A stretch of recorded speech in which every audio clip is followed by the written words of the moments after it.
unang malaki yung inaasahan natin sa pagpasok ng bagong sekretary ng DA, si Mhm. Secretary Laurel. Nakailang beses natin siyang kausap.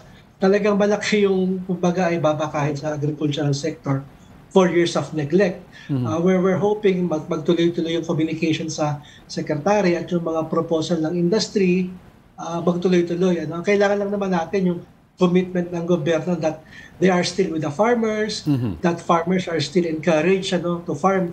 Ang problema natin kasi pagka ganito lagi ang sitwasyon, baka dumating yung point na tama rin na yung mga magsasaka natin, tama rin na yung mga farmers na magtanim, tama rin na yung mga magbababoy na mag-alaga ng baboy at mga magmamanok, ay tumigil na rin sa pag-aalaga ng mga manok.